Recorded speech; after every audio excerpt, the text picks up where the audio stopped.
In the annals of French criminal history, few cases are as haunting as that of Le Grêlé, the scarred man. For more than 3 decades, Paris was shadowed by this elusive figure, a man who appeared ordinary yet hid monstrous secrets.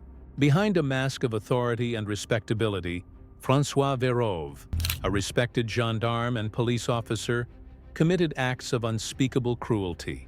When modern DNA finally exposed his identity decades later, France confronted a chilling truth. The predator had been hiding within the ranks of its protectors. Verhoeven's shocking revelation not only solved one of France's longest-standing mysteries, but also forced an entire nation to re-examine its faith in those sworn to uphold the law. The rise of a monster, hidden in uniform. Born in 1962 in Gravelines, France, François Verhoeven appeared to be a model citizen, disciplined, soft-spoken, and dutiful. To friends and colleagues, he embodied the image of an ideal police officer. But beneath that calm exterior lay a deep-seated darkness. Between 1986 and 1994, Paris witnessed a horrifying series of murders and sexual assaults that terrified its citizens. The victims varied in age and background, yet all were connected by brutal violence and the same DNA signature. Witnesses described a man with an uneven, pockmarked face, hence the name Le Grêlé. The early crimes and modus operandi. The first known murder attributed to Le Grêlé occurred in 1986, when 11-year-old Cécile Bloch was found strangled and sexually assaulted in the basement of her apartment building in the 19th arrondissement of Paris. The brutality shocked the nation. Police recovered DNA and fingerprints, but technology at the time could not match them to any suspect. In subsequent years, several similar crimes followed. Women and young girls found raped, strangled, or beaten. The killer's methods revealed a desire for control and domination. He often left symbolic clues, as if taunting investigators, feeding his narcissistic need for attention. He impersonated law enforcement officers, exploiting society's inherent trust in authority. A web of murders and assaults. By the late 1980s, a disturbing pattern had emerged. DNA linked multiple unsolved murders and assaults across Paris and its suburbs to the same perpetrator. Victims included Cécile Bloch, 1986, Gilles Politi and Irmgard Müller, 1987, and several young women from 1988-1994. The diversity of the victims, in age, class, and background, suggested that the killer was driven less by a specific type and more by a compulsion to dominate. His crimes grew bolder, reflecting confidence in his immunity. Each act bore marks of organization, prepared bindings, planned timing, and minimal evidence. Despite the growing body count, investigators were left chasing a ghost who knew every move they would make. The paradox of trust. A policeman as a killer. The revelation that the killer was a police officer shattered France's collective trust. A figure meant to represent safety and order had exploited that very image to prey upon the innocent. This betrayal raised profound ethical questions. How could the institutions designed to protect citizens harbor such evil? How does authority corrupt those who wield it without accountability? The long road to justice. DNA as the turning point.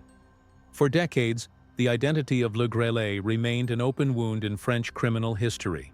In the 1990s, forensic science was still developing, and databases were limited. But as DNA technology advanced in the 2000s, investigators revisited old cases with renewed hope. By 2021, investigators tested DNA from thousands of former officers who had served in the Paris region during the 1980s. François Verhoeven's name appeared on that list. Living quietly in southern France as a retired officer, he was contacted for questioning. Days later, he vanished. When authorities found his body, a suicide note revealed his confession. He was Le Grêlé, the confession and the illusion of closure. While his death finally revealed the truth, it denied justice its full course. Verhoeven's suicide robbed victims' families of the chance to face him in court. His confession provided acknowledgement but no accountability. Many saw his final act as another manipulation, controlling the narrative even in death. The letter reflected guilt and fear, admitting to impulses he could not control. Yet, by ending his life, he ensured he would never face humiliation or punishment. Psychological profile. The monster within. Verhoeven's psychological portrait reveals deep narcissism and sadistic tendencies. His outward discipline as a police officer masked an inner chaos. Experts identify traits consistent with psychopathy, lack of empathy, inflated self-image, and thrill-seeking behavior. The scars that earned him the nickname Le Grêlé became symbolic of his fractured psyche. External reminders of an internal deformity. His life embodied the conflict between control and compulsion, law and lawlessness. Institutional introspection. Lessons for law enforcement. The discovery that a serial killer existed within police ranks forced French institutions into introspection. How had he escaped suspicion for so long?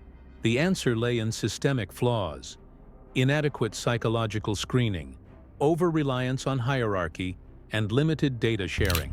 Reforms were introduced to strengthen mental health evaluations and interdepartmental coordination. The case became a grim lesson in the danger of assuming that a uniform guarantees morality. Cultural impact. France's loss of innocence. When François Verhoeven's identity was revealed, it sent shockwaves through France. The public had long mythologized Le Grêlé as an unknowable monster. To learn that he had once patrolled their streets shattered that myth. The case marked a loss of innocence for a nation that prided itself on justice. Media coverage, documentaries, and books explored the betrayal of authority and the fragility of trust. Global parallels. The killer cop archetype. The phenomenon of law enforcement officers turning into serial killers is not unique to France. Across the world, similar cases expose the dark side of authority. From Dennis Rader, the BTK killer in the US, to Mikhail Popkov in Russia, each exploited their power to hunt without suspicion. These men used their insider knowledge to manipulate investigations and erase evidence. Verhoeven's case, like theirs, proves that evil often hides behind the mask of order. Ethical reflections. Justice beyond punishment. Verhoeven's suicide complicated the moral landscape of justice. Without a trial, society was denied closure. Yet justice is more than legal retribution. It is also remembrance, learning, and reform. His story forces us to rethink morality itself. A uniform does not define virtue. The tragedy of Le Grêlé lies not only in the lives he took, but in the trust he destroyed, a scar on France's collective conscience. The man behind the scars. The story of François Verhoeven is both horrifying and instructive. It is the story of a man who lived two lives, a respected officer and a remorseless killer. For decades, he moved undetected within the system designed to catch people like him. The scars that marked his face became a metaphor for the scars he left on France. Visible, permanent, and painful. His confession brought reflection, not peace. The case of Le Grêlé reminds us that justice can be delayed but never denied, and that sometimes the face of a monster wears a uniform.